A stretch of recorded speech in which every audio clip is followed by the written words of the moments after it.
All right. Waiting to go live. It looks like we are live.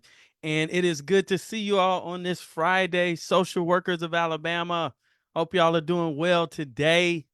We are going to get started because I have a lot that I would like to share with you. This happened to be a very, very engaging um, session or a couple of sessions that I had with my supervisees based on the subject matter. I mean, it was a lot of feedback. Really had to condense things down just to get through it. And I bring these up because I want you to be able to use these examples if you are a supervisor and you are having issues with coming up with ideas as to how to bring about topics that would be of interest. Want you to keep that in mind. Keep these in mind. Use it. I don't care. Take it, please. And I'm sure that it will be helpful as it has helped my groups. And so today we're going to be talking about um, a particular subject. And the title is Brittney Trades Food Addiction for Alcoholism. What happened to her? And this particular what we're presenting today is just based on something that I have been thinking about, had a number of thoughts, and just came across this video, and I think it's going to be pretty interesting to share. We're just going to show some clips. So what I do in supervision, I'll show little clips of videos. I ask questions at the beginning of supervision. I like to do test questions sometimes at the beginning, in between, and we just try to get into it. And so the subject here is that you had a young lady. Her name was Brittney, and we want to be very sensitive because although this was on A&E, on the intervention show, this is a real person. Okay, and so we want to take that in consideration, but we also want to be able to support and help others through seeing this. And so what it is this young lady had a food addiction and in a sense was traded off for alcohol use problems. And the question is, how did that happen? How did that happen? In those of us that are familiar with treating addiction or familiar with treating mental health concerns, we know that often um, I don't know that there's a certain way that we choose the vice based on the circumstances, based on what we're exposed to as far as different life experiences. Then we choose what we choose. And so you can switch. If one is canceled, then another one might come along or something like that. But let's go on and get into it. I'm going to go on and share my screen a little bit. Um, to show let me see what's going on here. But just before we get into that, of course, I'm going to spend one quick minute to share what we have here coming up. And you want to hear this.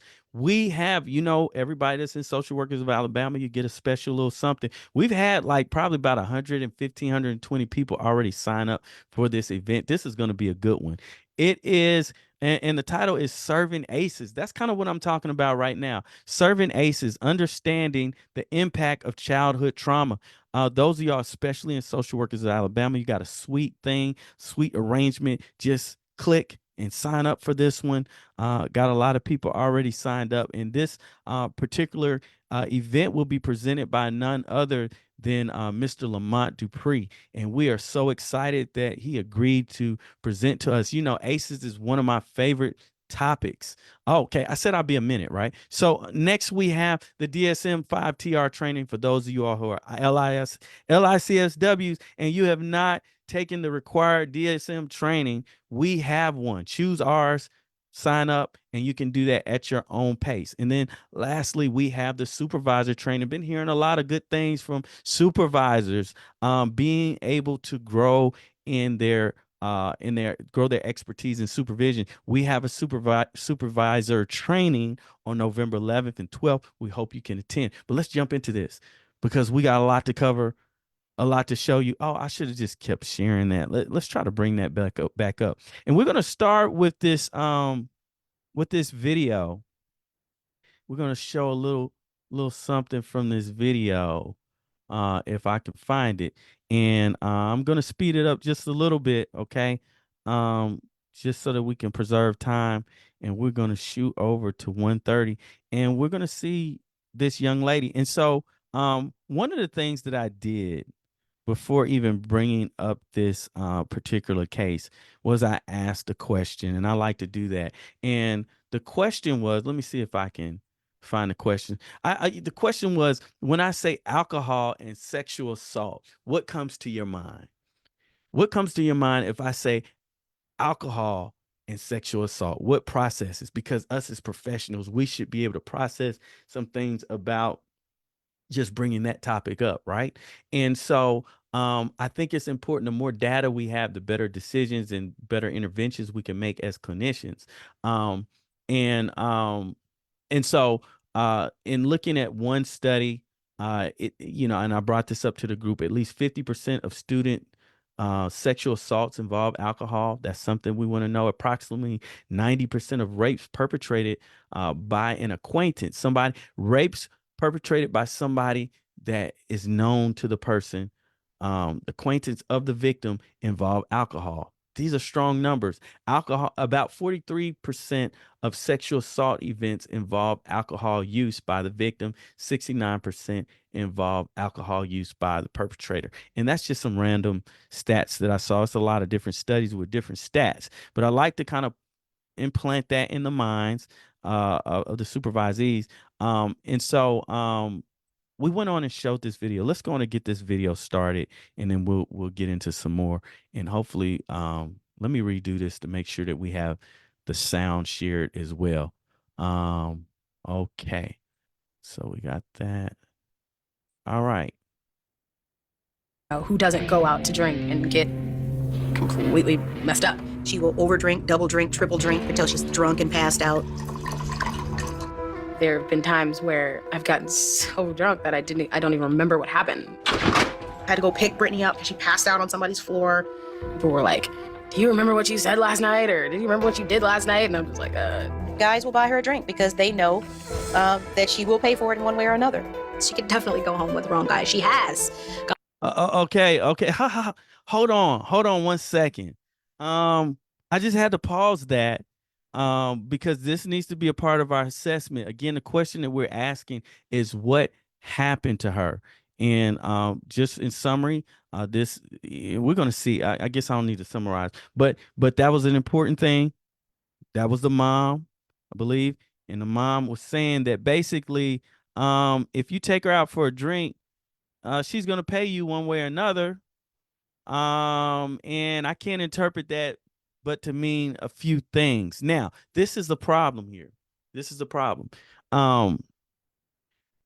If this is your daughter, national television, going across the world, God forbid my daughter end up in the same situation, I would not want to make that comment. Something makes me feel that these types of comments, it probably might not even affect Brittney, because this is probably something that has become normalized, being able to make these types of statements. And I've become, as Brittney, desensitized to this even hurting or harming me. And this is probably why we're having, and I'm jumping ahead, self-worth concerns. Anytime we see addiction and things like that, a lot of times it's self-worth. And I'm thinking for sure that there's some self-worth concerns here. And we're asking the question, and this is why we like to give the ACEs that we're talking about. Y'all can learn that soon if you want to learn about the ACEs. We want to find out, did something happen to you?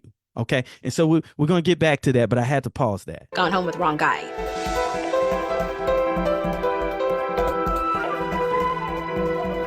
I've found myself in the back of a bar, just passed out. My late night calls.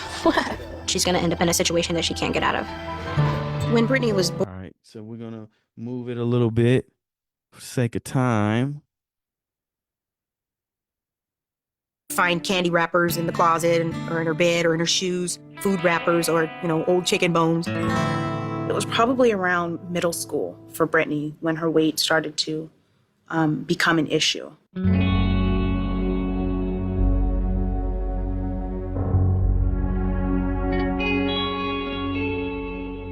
The culture of Orange County is a lot of pressure to look good.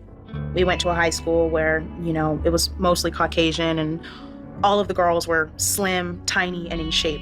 A lot of people constantly made fun of me, Shamu and beached whales. And I just remember feeling sad about it, People made a point to make Brittney feel like she was an outcast. People don't want to see or talk to you, and that's all I remember from back then. I was never the popular one. I was never the pretty one. She said, I want to be like skinny people. I want to do things skinny people do. She wanted to be a part of the Skinny Girl Club so she could have fun, so people would like her, so people would love her, and give her the attention that she wanted so much.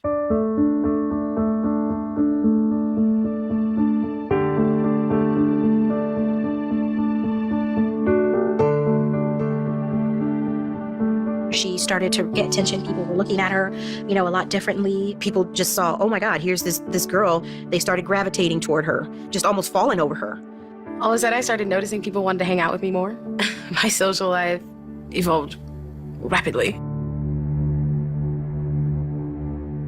Yeah, and you've got to sense there's going to be some level of anxiety with a change like this.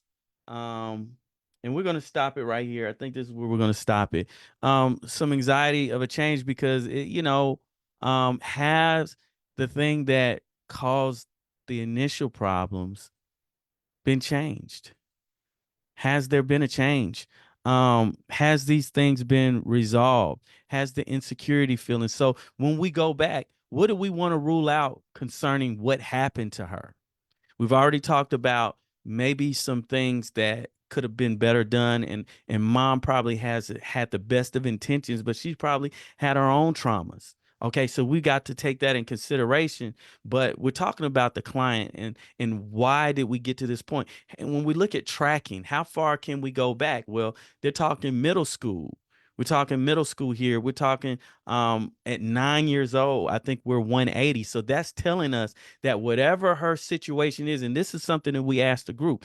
We asked the group, like, can you tell me a little bit about what could have potentially brought her to this point to where she has the food addiction, because that's what we started with, right? And then kind of also thinking about what brought her to the point of having the alcohol addiction. And so we went through a number of different things, and some of the supervisors mentioned that, we want to look at trauma. We want to look at, has there been any abuse? Has there been parentification? We want to look at some of the attachment concerns. And one thing that I said that we just have to, and I'm trying to program, we're trying to use more statistics in our as we try to discover how to treat. So an awareness of things that commonly occur with certain situations is something that I'm trying to push, giving more knowledge on that. And so I challenge them on this because I'm bringing these things up. And so I asked the question, what else? What else? And so it wasn't mentioned. Well, some of the groups did. Sexual abuse, right? Sexual abuse. Why so? And so this is an important fact. The way that we came up with the ACEs, I told you I'm big on ACEs. It's just what I talk about a lot. Check it out. Check it out. So when we're looking at the ACEs, we have to look at a few things, right?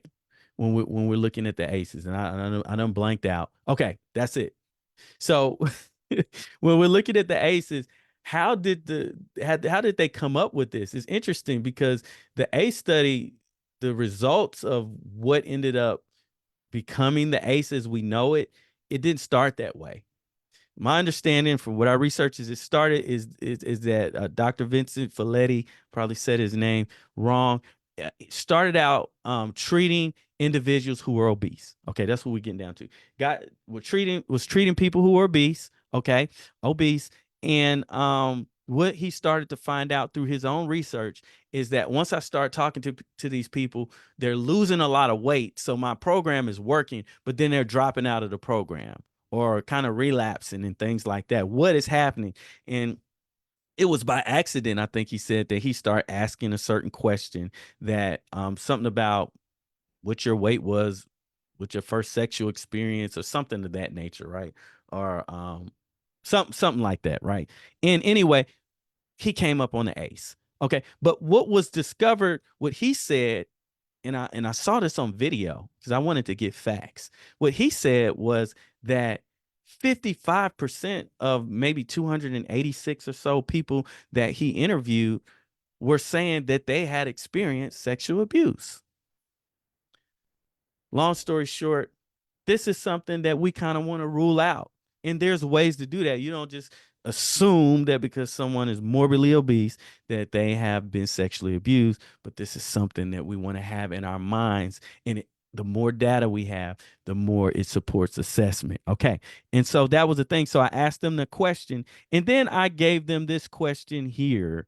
And I wish I could just post it in the chat, but I'm going to share it. Okay. I'm going to share the question that I gave them, because we want to be test ready too. And we want to make what we're learning apply. We want to apply theory to practice. So we use some Chat GPT on this. I love Chat GPT. I'm still taking 2 hours to do all this stuff, but it's really probably not necessary, but I'm kind of obsessive about it. But Chat GPT has sped this up. Brittney started gaining weight and became obese in middle school, according to Erickson psychosocial stages of development. And we always go through Erickson, and I don't have time to do that. Which stages was she likely in during this time? And we went through this, and really, because it was middle school, and as we can see this chart here, this is a beautiful chart. I love this. It kind of breaks things down, and it's a good cheat sheet too if you can't really recall this right away while you're teaching. So you just have good notes. All right. And so we see 6 to 12, 12 to 18. And actually, I went into a deeper discussion concerning what happens, like if you don't develop a strong identity or find you a good superpower between these two stages. And then how, but we don't have time for that. But this is what we talked about. And of course, we got the answers of C and D, as I mentioned. So then I asked another question. It's another question we asked, and you got the answer. So it's I got to find a way to keep it more suspenseful. But Brittney wakes up in the morning and immediately feels shaky, nauseous, and anxious. To steady her nerves, she reaches for a beer from the fridge and drinks it before doing anything else. Gotta hurry up. Which answer or answers best describes Brittney's actions? Okay, hangover. B, self-treatment. C, eye-opener. D, panic attack. Okay, so this technically can be two, but really eye-opener is the one that we're looking at. And what we did was a lot of supervisees were not familiar with that term, so we reintroduced the cage, which don't get me to recall that live. Cage is a way to assess if individuals are having alcohol use problems. And C stands for can't stop, I believe. A stands for annoyed. G stands for guilty. And E stands for eye opener. So I made it through that because I should have put that in my notes. It probably is somewhere in here. Anyway, I'm trying to stay here. But eye opener. So then we said, what is the purpose of an eye opener? So the question that I asked them just randomly was, I said, real talk, I've come from a place of addiction. And so some things, place of addiction as far as, I lived with addicts for a little bit, and it's weird saying that. And so sometimes you see things and they're just normal, and there's other people that have too, other social workers, other clinicians. But we've got to be able to understand and decipher what's normal and what's not. And so some people might not see it as an abnormal behavior if somebody wakes up and has to have a drink. And there's a couple people that they could identify, right? Okay. So some of us have seen that, and that is problematic. And that's referenced as an eye opener. And we broke down, why is this a problem if someone has these behaviors? Or what would you do if you found out that this was your client participating in these types of behaviors? And we talked about right here, where drinking first thing in the morning is a sign that a person has developed physical dependence on alcohol. And so we talked about that, right? And you all can read this. We should be done right now. It's 56. I'll say, yeah, we're at 20 minutes. Okay, so we talked about that.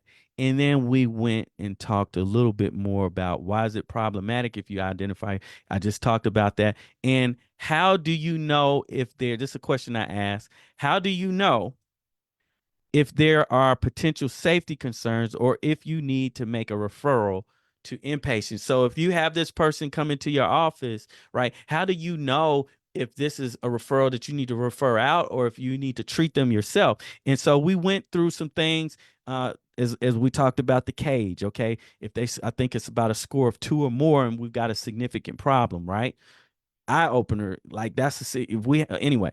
Audit is an assessment tool that we want to use, and it's on it stands for alcohol use disorders identification test, and it's something to help you to kind of narrow things down to see not just, you know, do we have a dependency concern or alcohol use concerns, but how severe or significant are they? This is just a tool in addition to your assessment skills and things that you can use. And this is what it looks like. We showed them this. We put this on the screen. And you have the Audit-C, which is the more abbreviated form, the audit, and then the audit right here. This is the form. This is the one that's on my EHR, right? And so then you score that. And so let's just go to here, scoring the audit. And this, you can look at this, you can find this on auditscreen.org, and it breaks down what the scores might mean. So a score of 1 to 7 suggests low risk consumption, according to WHO. So what I'm trying to bring you all is evidence-based tools. WHO, that stands for World Health Organization, if you didn't know. And the government, I saw on the site that the VA is using this tool as well. So it's a good tool to use, to consider if you're not already aware of it. Scores of 8 to 14 suggest hazardous or harmful alcohol consumption, and a score of 15 or more. So if we have 15 or more, it indicates the likelihood of alcohol dependence, moderate, severe alcohol use disorder. So this is problematic, and we ask, why is this problematic? Our supervisors need to know, because everybody doesn't always know that, hey, if someone just tries to stop, if they're dependent on alcohol and they start to, you know, get the shakes and they start to, you know, have the symptoms that we spoke about earlier, then this could be problematic, because if they don't have another drink, again, we talked about the person that comes in that's drinking in the morning is not just to get drunk. It's not to get drunk. It's to alleviate the possibility of withdrawal symptoms overtaking them. So they're trying to fight this thing off, because the body is sensing, I need more alcohol, and I'm feeling like things are not in place, right? And so if they just stop the alcohol use, that's problematic, because they can actually lose their lives because of that, because of complications. I had a nursing home client where that happened, right? Usually they'll give them Ativan or Librium, is what I'm told, or medications to kind of regulate the body so that they can go through the withdrawal or not have to experience the symptoms of withdrawal. We're at time. I hope this is helpful. Look, we threw in this is like a whole session here. This is a whole session that I just threw in. And I like to do that because I appreciate the way that you all are supporting Social Workers of Alabama. And I'm hoping that you found this to be of good use. Man, it's time to get on to the weekend. So I'm about to check out in a second, but I'm definitely checking off of this session. And we'll see y'all again on next week. Y'all take care now. Bye-bye.